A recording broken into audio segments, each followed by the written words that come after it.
shows olugambo ku TV zibadde zikwata champagne ne salamu clip ne zitekako ebifaananyi Galaxy bwe badde ekola nga nawe yisa bubi mwana kasajja beyisa bubi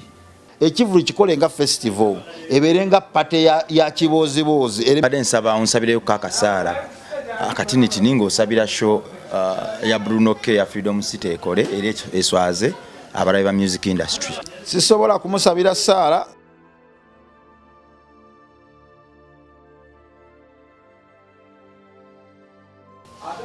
Bruno K Freedom City yagitaddeyo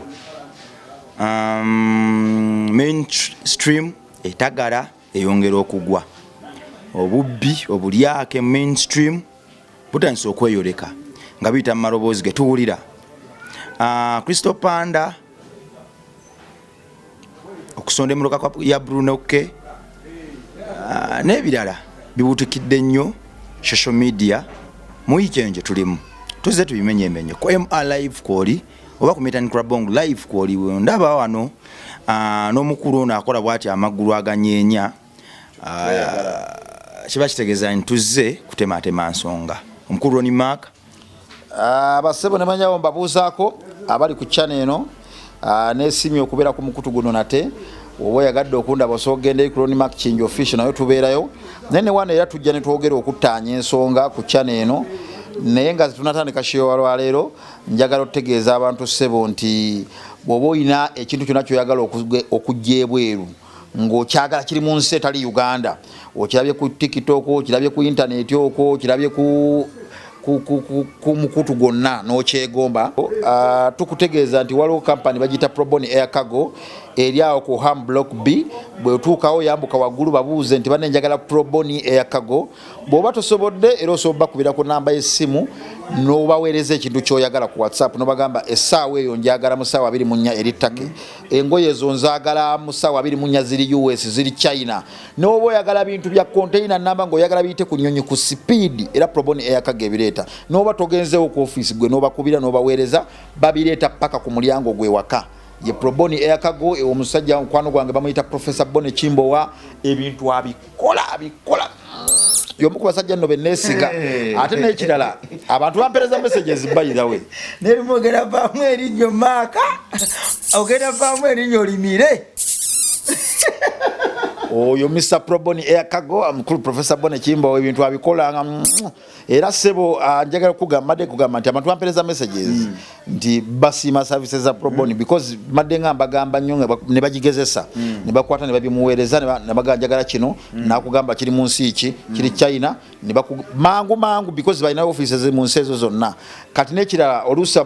bali baagala ebintu ng'oluusi ssente bazaagala mu ssente za China nga tozirina byonna babikolako bo bano buli kimu akyanguya n'ekirala nti woba olina omuntu ng'oyagala musindikira ssente ng'ali bweru oba ssente zimuweddeko ezo zo bazimusindikira ku bwereere tebakukyajinga ogenda bagamba nti waliwo omuntu wange ali China anabya abadde asuubula ssente zimuweddeko njagala musindikira ssente owedde engeri gye balinayo office ssente bazimuwa ku bwereere waliwo n'aba ordering ebintu online ne bababba ebintu ne batabe delivering simanyi waliyo kikozeeko nze nali nkikozeeko no ordering ekintu kwali baba ng'oyagala bagenda kireeta mu Uganda mu ddaku 2 ne batakireeta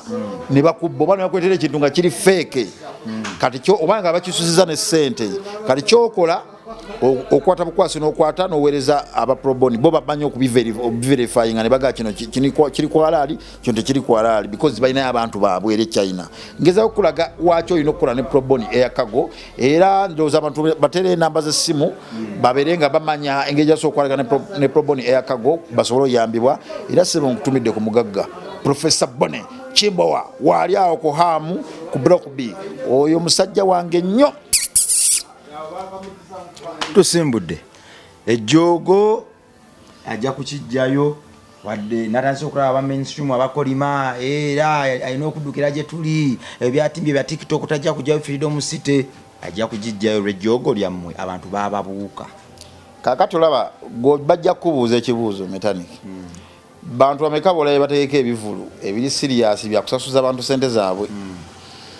ne bakitegeka ne kijjuza ngebyo Freedom City wa nga tagenze ku mainstream ng'obulango bonna butadde ku TikTok Alien Skin kabiri Alien Skin obulango yabuteekayo ku mainstream yateeka ku TV nga 2 ate era TV za mainstream lero lingo inokugenda n'okuba TV amakumi asatu simanya kidumbulo simanya biki kyengezezaako kugamba TV buli muntu yandiyagadde zonna ziteeko jasiza bbeeyi neera wadde za bbeeyi era alina ofuba lwakiri anoonyeeyo zonna zasobodde era akoleki ateekeyo ku bbeeyi ya TV senga omuntu yali asobola if there was a chance to do away with the TV nga you can bypass mainstream senga teri ateeka sendeze anti kyenkugambe bampe bomanya abakoze concert zitegereka alien skin mugamba ateeke ekivu okutuuka abypassing TV mugamba akitegeera najja yekka anti akitegeke olemedde okitegera kyegamba nga bwagamba nti yabypassing TV ne radio yazibypassing najja kakati ateeke ekivu leero azibypassing ayita abantu otegera kyegamba you cannot bypass bwabasoji bypassing analeta brand yo atolwe ekivulu then akikole wakyoza teri yakikola kyobola nkubuuzizza ani gwomanyi yali akikoze ebisudde media mainstream birala seekyo okiriza nti naawe yagwa egenze ekendera amaanyi n'ebirala seekyo okiriza nti TikTok ali alina akasimu ke bwe kakyatula nakola ebintu by'omwana omwasinga mainstream ali kati TikTok ere kituufu ndi kati naku zino yeriko era naye ekoze kinene mukula ikendeza ki mainstream amaanyi gaazo ne relevance yazo naye lwaki nti TikTok erina ekizibu ekirala kimu nti ye kyayo tekiri maintainable consistency yabwe nafu lwaki omwana abadde wetujjako amawulire omwaka guno nga yatukuba omwaka guno tuko mwako ogujja nga tetumanyi oba akyaliko ku TikTok bataliiko nga ate kuliko mulala yazze nti ekintu ekyo kiraba ng'ekyokusaaga naye kiba consistency yekyagaanyi ku TikTok ddala mu Uganda wano kizibu sanga muntu nga yabadde atukuba ku TikTok for the last 3 years nga zona yatukuba kizibu so nga ate yose mainstream esosigalawo ng'ekuweereza emyaka 10 ne bagasanyuka celebrating 10 years ng'ekyali weweereza mainstream ejoga nze danjukira omugaya gano kuba agano kuba music wange for over 5 years na strugglinga naye nga gaya aganyo kuba music we nenga wali abantu bangamba nti music wa batakuje ko yo program metaniki brand yagenda kwa affectingibwa ekitenkanika yiye music yakube gayi nasoka alya sente zange gayi nagano kuba music wange ne gayi naba mu kifecho for over 5 to 7 years nga strugglinga era kali yange tasigala kyekimu katusigala ne bana bataliriraye ne jogo lyamu kale borabanga omwana nga atandise okuwuliza neiba nga tatyasobola kuwuliza maama we na taata we ekintu kyokka kyenyinza okukkaanya naawe ennaku zino abantu kye batandise bypassinga abantu batandise bypassinga radios batandise zibypassinga lwaki nti radios zo zirina ekizibu kimu tezisobola kubeerawo watali music zo zibeererawo ku music TV zo zisobola kubeerawo watali music nga TV wana Uganda kati kankubuuze okimanyi nti osobola okukeera ku makya ku ssaawa emu ne ziwera ssaawa 11 nga NBS enazanya luyimba lwonna gwokimanyi kisoboka olunaku lujja lumu anti kyengezeza ekyo kikugambye kulaga nti a TV can do without music, can operate without music, can bypass music. Kijanga emergency oli afudde. Kyengezeza ko radio tekisobola. Radio ye inabeerawo ku music. Music yabeza already abantu bateka ko radio kuuliza music nga bakola emirimu gyabwe.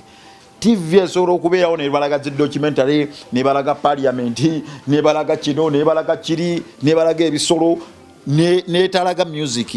esobola nesu wano Uganda. Ate nkuwadde example nti osookera ku makya ssaawa emu noteekako NBS ne ziwera ssaawa 11 nga tonalaba ko luyimba n'olu luzannya muva morning bulisi muyingidde ate kati gwe nkuwadde genda kiwa obudde genda okirabe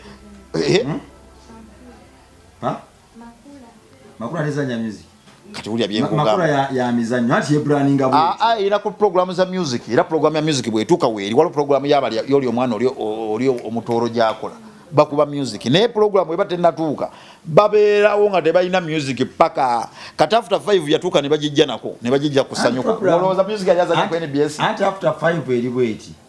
lwakuba kuliko kyali wange masse saga jogerako kanjireke Neera ne botabyogera era byo badogongo era babimanyi bagamba otidde buti ne babitegedde. Mase chali wange mukama kuwa omukisa. Waliwo no DJ omulalo nakula ne Mase. DJ Roja. Oyo guy yali sente zange nalya sente zange nzijja myala nsula myala mwe mwasi namu akayimba akankwetaaga avumiridde akayimba kange TV endala zikuba bwe ziwaana muwadde ekikumi kyange mwongedde nenga bukali tamanyi na lulimba lwa kayimba mukobi owaye Roja onani mpozi onula bongo mpoza kayimba ki backup sente zange bwe yazirya na era katonda obusajja obunsaba abunkubira embooko nga si yafutwa nenjagala abantu aba wangaze bakimanye nti abaana be bayuzayuza nga bakyayina obuyinza kakati nabo katonda yabawa obuyinza ke kaseera babayuzeyuze saagala muyuzayuza omukulu oyo era n'okumwogera ku by the way anyway sejjusa okumwogerako muleke ate kati Roja gwe kyotamanyi kyekino Roja kyolaba ekyo katsi bwato bwe yali ebimu ku bintu byakyusa katsi obimanyi katsi kukera ku makya n'amanaging omuyimbi n'amanaging fee okuva era ne managing fee katsi yakyuka atya yatandika okutegeera endungu eyaddala nga n'amanya byembadde nkola abalala si birungi kukola era katsi okutereeza kwa katsi abasinga tebamulabako mu biseera bire by'NTV ate yali wattabu nnyo kati Roja fenna buli muyimbi yenna sigoyeka abantu bonna bali bamukomplainingako mu ndongo yonna naye Roja bwe yatandika okumanaginga abayimbi n'amanaginga Joiranda Roja yakyuka ayagala kwegula ku balala nedda kyekola muna isagala bakinko atakwebika kyatali nti naye nga bwe agamba yali naye atandise okugenda osinkana abantu abalala abegayiro zanya ki kumanya abayimbi Roja beyayigiza amayirungi fe twakuŋŋaana nze nava ku street nga sinu amayirungi amayirungi naye twayiga amayirungi kwerabira bulumi bwa Roja bwe yatuyisangamu DJ Roja ng'ekintu ekyo kiba kinene nnyo anti nga Roja yatusolozanga sente zaffe kuba music waffe nga otula kwafuta 5 omusajja wamuwadde n'olaba kati nga tulina kulya amayirungi stress zaffe okuzeerabira ne tutula abayimbi nga 20 tuli amayirungi gaffe twerabira obulumi n'ejjogo Roja byatukolako era abannange bangi nnyo bwe twalanga nabo amayirungi nabalekayo nakati abamu tebalina mannyo mwegendereze bana ebintu byemukola bannammwe abantu abataabuuka kikemo kya Roja bangi basigalirayo era nebaza oyo mwana Mase DJ Mase mulalamu abantu babingambanga nnyo ebya Roja abayimbi babingambanga nnyo nti Roja biki naye nze bwe nalaba Roja ow'ebiseera biri nange Mase yanyangwiranga nnyo ng'omunyimbaza Chosenbeki biki naye ate Roja bwe nalabanga Roja bwe yatandika managing oyo Joiranda naddamu sinkana Roja nga Roja ndaba si oli Roja oli omukadde alimba kabitulako ebisibuka ate nsaba Mukama Roja wabata nalaba ku mwana we nga wanyiga nnyo metaniki nga amwetonderako olw'ebyo yayisaamu banne Roja aleme kujjululwa mu nsi muno njagala ndabe ku mwana wa Roja ng'ayimiridde ku lwa ebikolwa bya taata we ng'agamba bannayuganda n'abayimbi Roja batudde mu depression bamusonyiwe sikikola mbubi mpazi nga Roja bw'anaavaayo ne yeetonda sigambiro bya kukyuka mu namda yakyukamu ebya alimba ayisaawo muyimbi olwo njagala Roja aveeyo aganye sente z'abayimbi bapukaminyize nalya sente z'abayimbi be nafutyankanga naye tunuzanga atayina maaso nalowooza nti awaali wa kitalo aveeyo akwate microphone abeetondere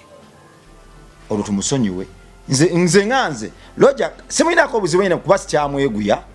akwati kuba wano mwira tisobola kunnemesa Roja etasobola naye ku lwabo abayimbi lwakola ebikolobero Roja aveeyo etondolo tumusonyiwe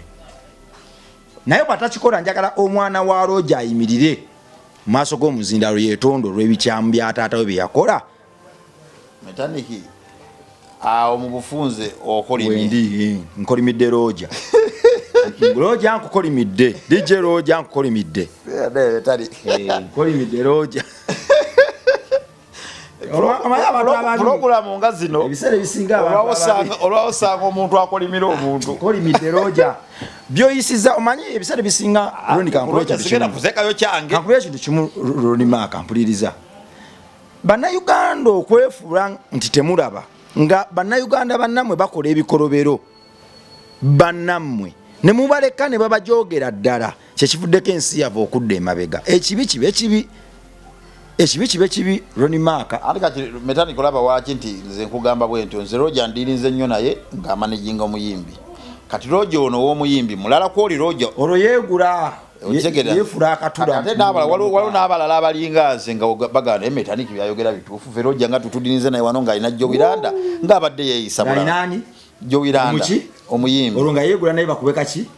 ate olwo ng'ategedde ensi buli omu yeetaaga munne ku microphone kwabajjira naye kati kyentegedde banange ntegedde nze DJ Roger okulya obusente bw'aba upcoming ne sitakuba music waabwe kyali kibi mu nsonyiwe naye bw'atakikole kikolimo kyeyakola ku bayimbi njaga kigende ku mwana we saagala mwana waabo neebone nga bwe yatubonyabonyo tuliisa amayirungi otwala mu depression n'ebirala wabula njagala embere kwate Roger omwana we aveeyo yeetonde ku lwa taata we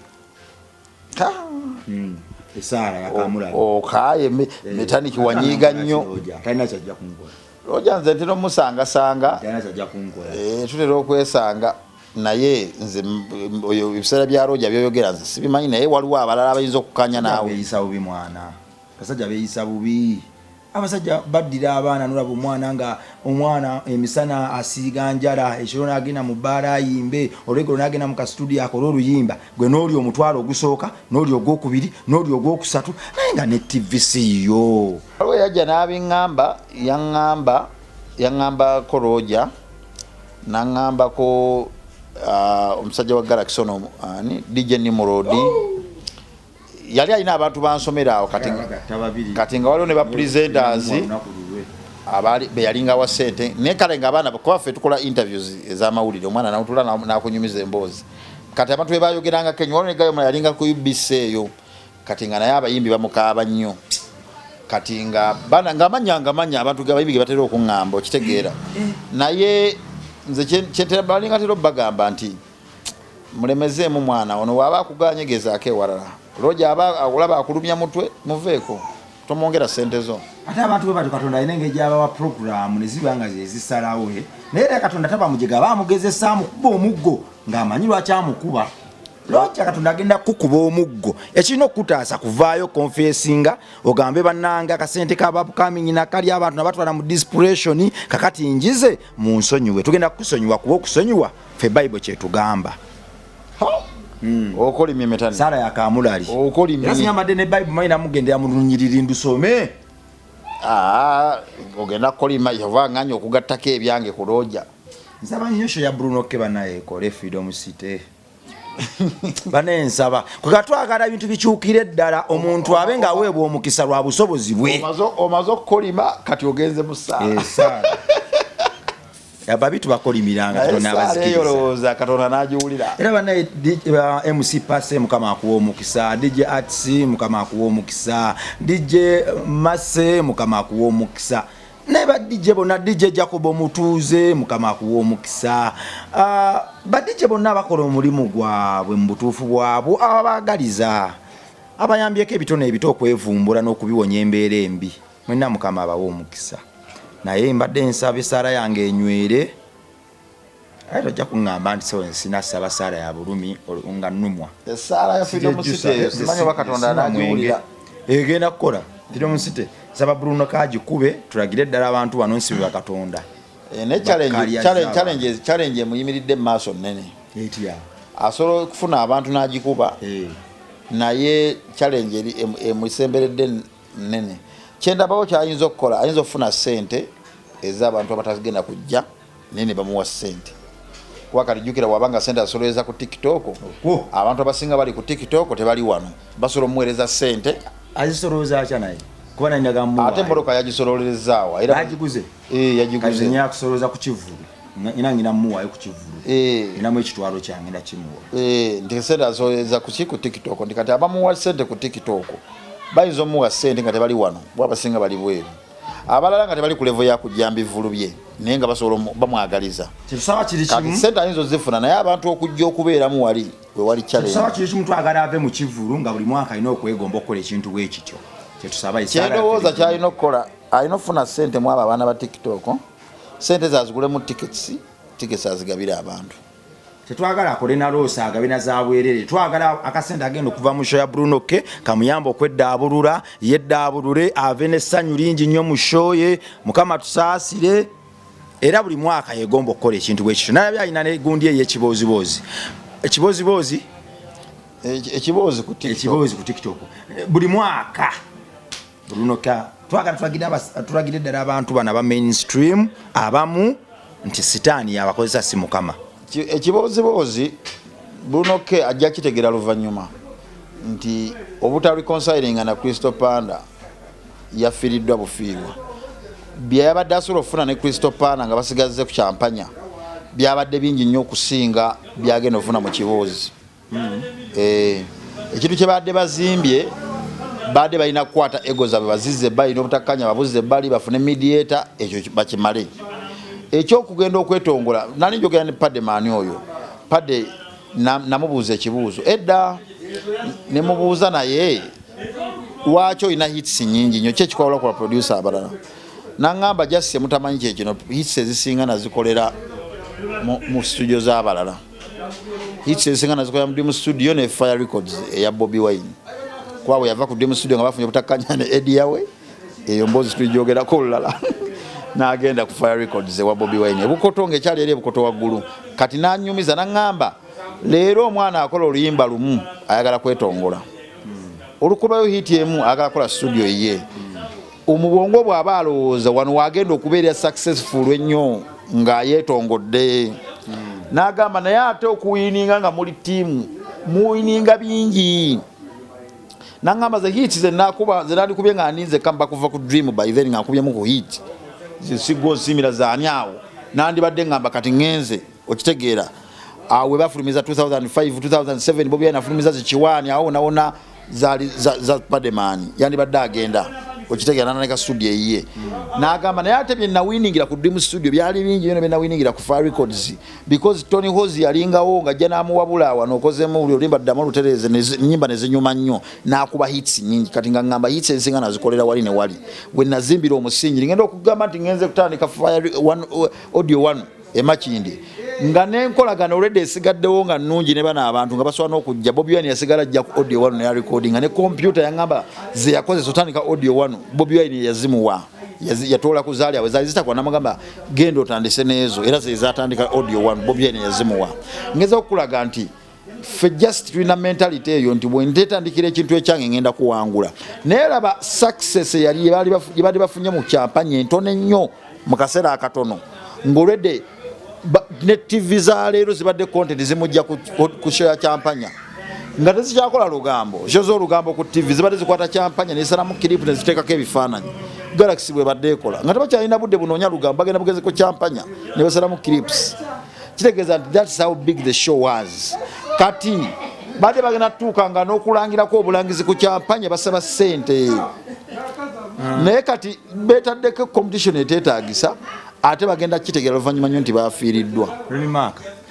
nga leero tunadda mwani yagenda fiirwa ani agenda kufunamu mistake yabaddewa nga tuggalawo show eno badde nsaba onsabireyo kakasaala akatinitini ng'osabira show ya Brunoke ya Freedom City ekole eri eswaze abalabe ba music industry mu bigambo nga bisatu olede nzibiridde sisobola kumusabira saala nsobola mugamba kyakkola essaawa eno Brunoke olina obudde butono obusigaddeyo concert wagitaddeyo on a late notice olina obudde butasukka weeks 2 okutuuka ku Kivulu kitegeeza nti kati kaseera kano olina okulowooza kukulanga ennyo mu kaseera kano akasigaddeyo olina okulowooza kukugula tickets okufuna ssente ogula tickets ozigabire abantu because ate Ekivulu bwe kikusala ogenda kuswala ate erinnya ly'obadde ozimbe obeere nga alibise ate alizizaayo miles back so nze ndowooza nti byonna byonna bikola Ekivulu tokikolangako ebintu ebimu eby'Ekivulu tobimanyi dynamics z'Ebivulu tobimanyi this is your first concert ekira advice gye nkuwa esembayo Ekivulu tokikolanga lonchiyo because launch kitegeeza bagenda kujja kulaba music wo bali ego kulaba ng'obayimbira naye ekibuzo kiri are you sure they are eager okulaba ng'obayimbira beesunga nnyo okulaba ng'obayimbira okakasa ekirala Ekivulu kikole nga festival ebeere nga pate ya kiboozibozi ereme kuba nga launch yo because wala branding y'Ekivulu ekyo bwe kiyimiridde right now bakibrandinze nga launch ya Brunoke era n'ekifaananyi wakirabye ekya poster babrandinze nga ki naye yandikikoze nga pate ey'ekiboozibozi nga we are going to come just to enjoy nga ffe abali ku kiboozibozi bwe yandibadde kibrandinga nga singa launch nga bwali mu kibrandinga so nze ndowooza launch abantu bagenda kivugira nnyo ku music wa Bruno Kibagambe alina nnyimba ki ezituleeta n'ebyana ebirala naye senga agivugira ku pate y'ekibooziboozi buli muntu anyumira ekibooziboozi oba buli muntu ali ku TikTok agenda kuba nga kimukakatako kola ki okujja bino bimugambye kuba nga akyalinawo kadde ka 2 weeks obitereeza Ronnie oli wa dini ndi mulokole toyawula wakati w'amagezi na Saala anti essaala era nti nze nkompe yalinze nti okumusabira essaala mbadde nsaba osabe Saala n'okumubuulira ekyokukola kye kigenda okusinga because ate essaala eyange bwe ngisaba nga ate tegenda kukola naliko okugamba nti Katonda wange takola nedda kati njagala nsaba essaala ng'asoose Tereza nga bwe bagamba nti omusumba akugambye jangu nkusabire n'akugamba jangu nkusabire ate gwe n'ogaana okukkiriza n'akugamba kati ogenda kutandika okulowooza mbu nze sikola ki Katonda wange takola nkusabidde tokkiriza oluvudde wano mukusabira oyingidde loogi oli mu bwenzi kati ate Katonda gw'oyagala kukolere Bayibuli egamba nti ebibi byammwe bye binsudde ewala nammwe Bayibuli bwete bweyogera ebibi byammwe bye bitaddewo oluwonko wakati wange nammwe njikitegeeza senga mujjawo ekibi Katonda ajja getting closer draw closer to me I draw closer to you Bayibuli bwete bwegamba mu James kati kikigamba kye kino nti gw'oyagala omuntu bamusabire essaala egaana okukola kumbe takkiriza kumbe alina ebibi kumbe alina byakyalina Tereza asooka ajjewo bino ebibi Katonda getting closer tugenda osaba essaala nga ya 1 minute ng'ekolerawo kati essaawa eno bwe tusaba essaala bino byenkugambye nga tebikolebwa tujja komawo tugambe mu Katonda wa lolima akatakola nedda ssebo sijja gisaba mweraba